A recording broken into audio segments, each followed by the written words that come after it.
Mes frères, il y a 5 métiers qu'une femme mariée ne doit pas faire. Je ne vais pas y aller par 4 chemins. La vérité fait mal, mais il faut la dire. Vous êtes là, tranquille, vous faites confiance, pendant que votre femme se fait... Ah, vous avez compris? Écoutez bien ce que je vais vous dire. Ces métiers-là, c'est la porte ouverte à toutes les tentations. Ouvrez les yeux. Si votre femme exerce l'un de ces métiers, il est temps de vous poser les bonnes questions. Je vais vous les citer et vous allez comprendre pourquoi. Premier métier, hôtesse de l'air. Le premier métier qu'une femme mariée ne devrait pas faire, c'est hôtesse de l'air. Écoutez-moi bien, mes amis. Vous savez, parfois la vérité fait mal, mais il faut en parler. Parlons du métier d'hôtesse de l'air quand on est une femme mariée. Vous la voyez partir, valise à la main, toujours impeccable, ce sourire professionnel aux lèvres. Aujourd'hui Paris, demain Dubaï, après-demain New York. Laissez-moi vous raconter l'histoire de mon ami Marco. Sa femme était hôtesse de l'air. Au début, il était fier.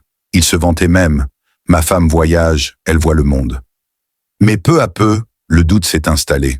Ces nuits seules dans des hôtels à l'autre bout du monde, ces escales interminables, ces équipages qui deviennent comme une seconde famille. Réfléchissez un instant.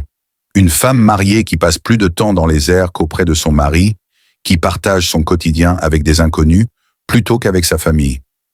Comment maintenir un foyer stable quand votre compagne vit littéralement entre deux mondes? Ce n'est plus votre femme, c'est la femme de tout le monde et de personne à la fois.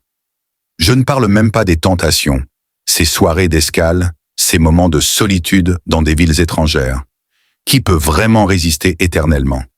Ce n'est pas une question de confiance, c'est une question de nature humaine. Même les couples les plus solides peuvent se briser sous la pression de la distance et de la solitude. La seule exception, c'est peut-être quand le mari est lui-même pilote. Là au moins, ils partagent les mêmes vols, les mêmes escales, les mêmes réalités. Mais sinon, vous vous retrouvez à partager votre femme avec le monde entier, comme elle partage son avion avec des centaines de passagers. Ce n'est pas un jugement moral. C'est simplement la réalité d'un métier incompatible avec une vie de couple stable. Deuxième métier, femme d'affaires. Deuxième métier où il faut ouvrir les yeux, femme d'affaires.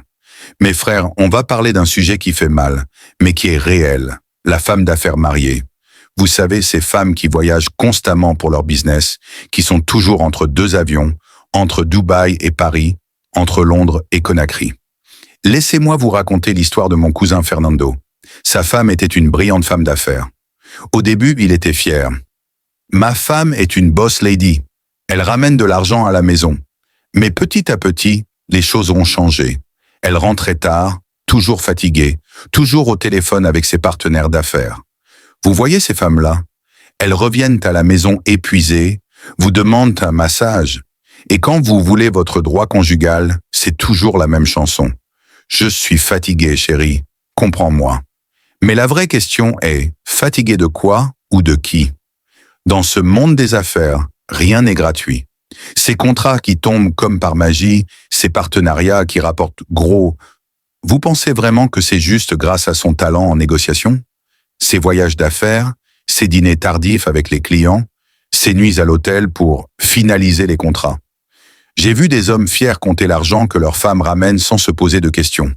Ils sont là, contents de voir les liasses de billets s'empiler pendant que leurs femmes négocient avec les fournisseurs. Ces mêmes hommes massent les pieds de leurs femmes sans savoir qu'ils ne sont pas les seuls à les toucher. Le plus triste, c'est quand l'homme devient comme un domestique dans sa propre maison. Sa femme rentre, jette ses valises, demande un massage, et lui, comme un boy, s'exécute. Pendant ce temps, elle répond aux messages de ses partenaires commerciaux. L'argent qu'elle ramène, vous pensez qu'il vient d'où? Dans ce milieu, le business et le plaisir sont souvent mélangés. Elle parle de chiffre d'affaires, de bénéfices, mais la réalité est plus sombre. Partie 3 corrigée, femme de chambre dans les hôtels. Troisième métier qu'une femme mariée ne doit pas faire. Femme de chambre dans les hôtels. Je veux vous parler d'un métier qui détruit silencieusement nos foyers. Les femmes de chambre dans les hôtels. Ce métier-là, c'est comme un piège qui se referme doucement sur votre mariage.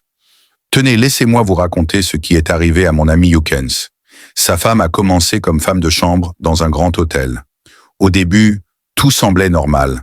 Elle partait le matin, revenait le soir, ramenait son petit salaire. Mais un jour, Yukens a remarqué que sa femme revenait avec des cadeaux mystérieux, des pourboires généreux. Vous savez ce qui se passe dans ces hôtels? Ces couloirs déserts, ces chambres fermées, ces clients qui sont là pour quelques jours, loin de chez eux, avec les poches pleines d'argent, et votre femme entre seule dans leur chambre. Des hommes d'affaires qui peuvent dépenser en une journée ce que vous gagnez en un mois. Et puis, il y a ces propositions, ces petits arrangements. Ma belle, je te donne 5 000 €, et toi tu fais quoi pour moi? Et vous pensez que votre femme est différente, qu'elle va résister? Quand un homme lui propose en quelques minutes ce qu'elle gagne en un mois, c'est comme mettre un morceau de viande devant un lion et lui dire de ne pas le manger.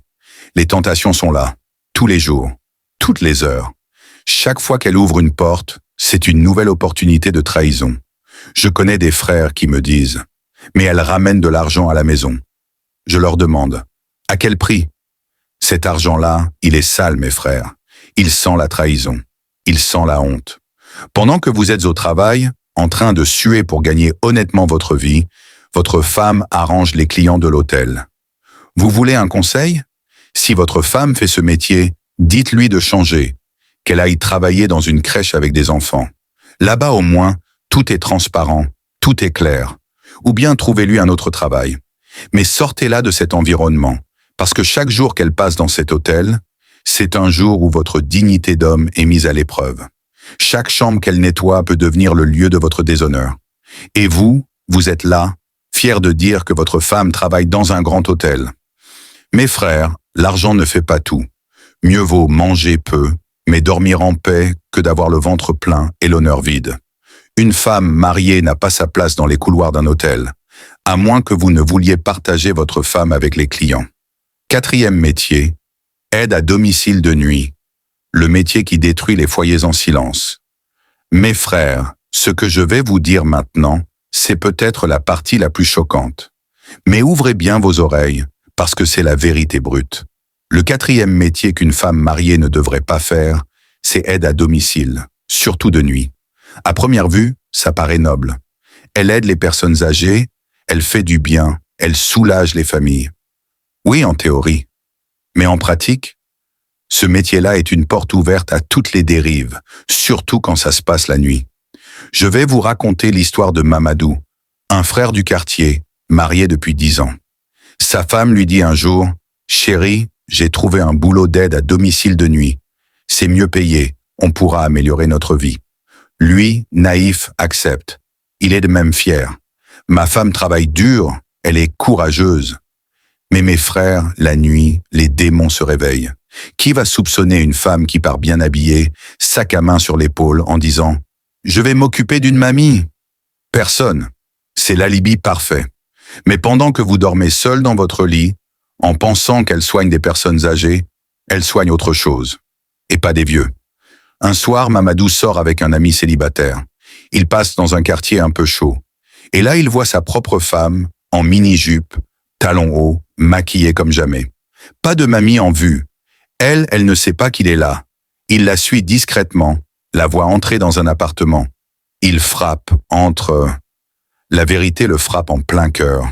Et même prise en flagrant délit, elle continue de mentir. « Non, chérie, le patient a eu un malaise. Les pompiers sont venus. Je rentrais à la maison. » Mais lui a vu. Il a tout vu. Mes frères, comprenez une chose. Le danger de ce métier, c'est l'absence de témoins. La nuit, tout est calme. Les voisins dorment. Les caméras sont rares. Elle est seule dans une maison avec un patient. Vous croyez que ça reste professionnel toutes les nuits? Vous croyez qu'elle va dire non quand un homme lui propose 5 000 € juste pour lui tenir compagnie? Vous croyez qu'elle va refuser quand c'est facile, rapide et qu'il n'y a aucun témoin? Même si elle est fidèle, combien de fois peut-elle résister? Ce n'est pas une question de méfiance, c'est une question de bon sens. Vous êtes là, fier de dire « Ma femme travaille dur ». Mais à quel prix? L'argent qu'elle ramène est-il vraiment propre?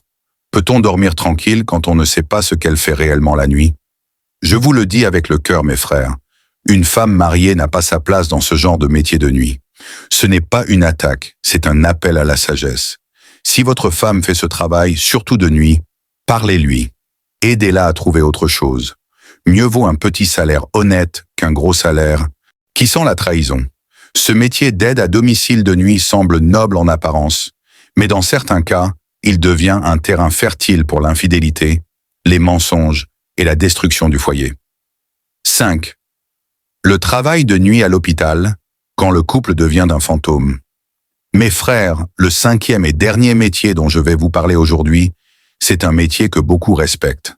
Mais c'est aussi, selon moi, l'un des plus sournois pour un mariage. Travailler la nuit à l'hôpital.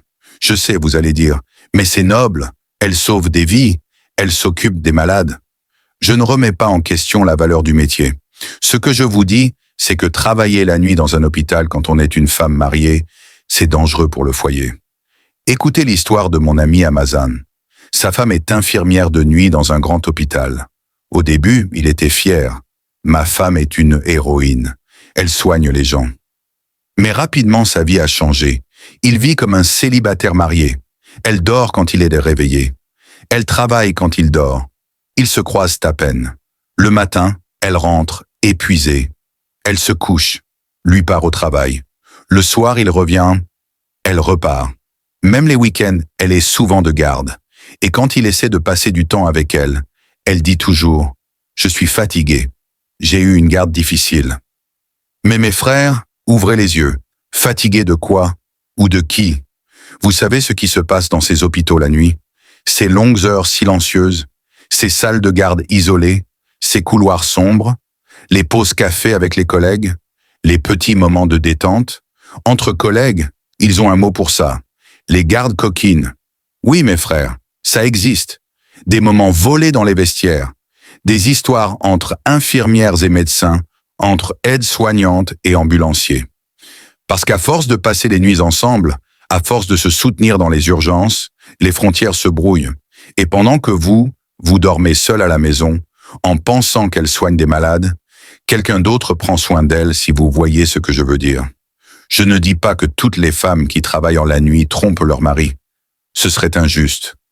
Mais je dis que le cadre est propice aux tentations, que les occasions sont fréquentes et que le couple est fragilisé quand chacun vit à un rythme différent.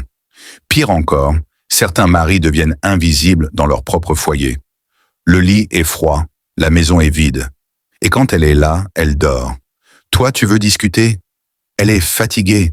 Tu veux ton droit conjugal? Elle est épuisée.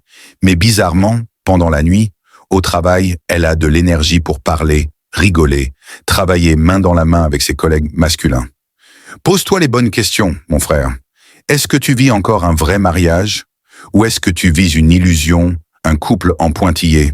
Je te le dis franchement, ce n'est pas une question de jalousie, c'est une question de réalité. Si votre femme travaille la nuit à l'hôpital, surveille ton foyer. Pas avec méfiance, mais avec sagesse. Le travail de nuit à l'hôpital use les couples. Il crée de la distance. Il épuise la communication. Et dans l'ombre de la fatigue et des gardes naissent des liens qui n'ont rien à voir avec le serment d'Hippocrate. La vérité fait mal, mais elle sauve mes frères. Vous avez entendu les 5 métiers que, selon moi, une femme mariée ne devrait pas faire. Pas parce qu'elle est incapable, pas parce qu'on veut l'empêcher de réussir, mais parce que certains environnements sont dangereux pour le mariage. Pas à cause des femmes, mais à cause des situations que ces métiers créent. Quand une femme passe plus de temps loin de son mari que près de lui, quand elle est entourée d'inconnus, d'hommes riches, puissants ou charmeurs, quand elle travaille de nuit, dans le silence, l'absence et l'ombre, alors il faut être réaliste. Le risque de dérive est réel.